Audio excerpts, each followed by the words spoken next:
पंकजा मुंडे यांचा साखर कारखाना जो वैद्यनाथ कारखाना तो विक्रीला काढला आहे आणि शेतकऱ्यांचं मोठं नुकसान होणार आहे का? नाही, असं आहे की वैद्यनाथ साखर कारखान्यावर कर्ज युनियन बँकेचं होतं, नॅशनलाइज बँकेचं होतं. ते कर्ज त्या भरू न शकल्यामुळे बँकेने तो कारखाना जप्त केला आणि लिलावामध्ये तो ओंकार ग्रुपने घेतला आहे.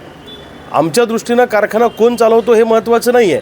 आमच्या दृष्टीनं कारखाना सुस्थितीत चालवला पाहिजे, ऊसाचं गाळप चांगल्या पद्धतीनं झालं पाहिजे आणि शेतकऱ्याच्या ऊसाला चांगला भाव मिळाला पाहिजे, हे आमच्या दृष्टीनं महत्त्वाचं आहे.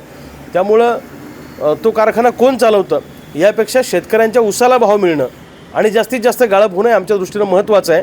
आणि ओंकार ग्रुपनं काल सांगितलं आहे की 10 लाख मेट्रिक टन गाळप आम्ही करणार आहे, तर तो शब्द ओंकार ग्रुपनी पाळला पाहिजे आणि त्या भागातल्या शेतकऱ्यांना दिलासा दिला पाहिजे आणि ऊसाला चांगला दर दिला पाहिजे, अशी आमची मागणी आहे.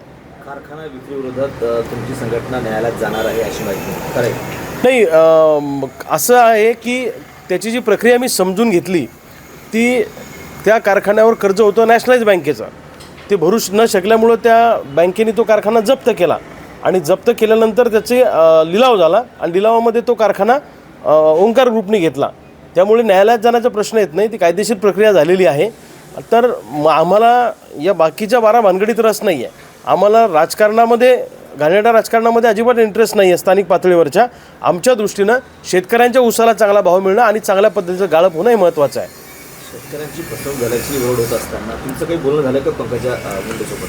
काल पंकजाताईंशी माझं सविस्तर बोलणं झालं. मी त्यांच्याकडनं सगळी प्रक्रिया समजून घेतली. त्यांनी मला सविस्तर कारखान्याची स्थापना, ते कारखान्याचा आतापर्यंतचा इतिहास सांगितला आणि त्यांनी सांगितलं की मी मध्यंतरीच्या काळामध्ये कर्ज भरू शकले नाही, कारण तशी परिस्थिती कारखान्याची नव्हती आणि त्यामुळं कारखाना जप्त झालेला आहे आणि जप्त झाल्यानंतर लिलावामध्ये कोणी पण तो कारखाना घेऊ शकतो. त्यामुळं थेट तो कारखाना पंकजाताईंनी विकला नाही, तर तो कारखाना बँकेने जप्त केला, नंतर त्याची हराशी झाली, अशा पद्धतीचं त्यांनी मला सांगितलेलं आहे. आणि पंकजाताईंनी मला हे सांगितलं, एकाही शेतकऱ्याचा ऊस आम्ही शिल्लक ठेवणार नाही, 100% गाळप आम्ही करणार आहोत आणि उच्चांकी दर त्या ठिकाणी ऊसाला त्या ठिकाणी देणार आहोत. त्यामुळं काल त्यांच्याशी बोलणं झालं आणि माझं एक म्हणणं आहे की ज्या ग्रुपने हा कारखाना चालवायला घेतला त्या ग्रुपने मात्र दिलेला शब्द पाळला पाहिजे, अन्यथा त्या भागातल्या ऊस उत्पादक शेतकऱ्यांना घेऊन मोठी लढाई येणाऱ्या काळामध्ये आम्ही उभी करू शकतो. आता isakal.com आहे देशातील नंबर 1 ची मराठी न्यूज वेबसाईट. प्रत्येक अपडेटसाठी isakal.com ला नक्की भेट द्या.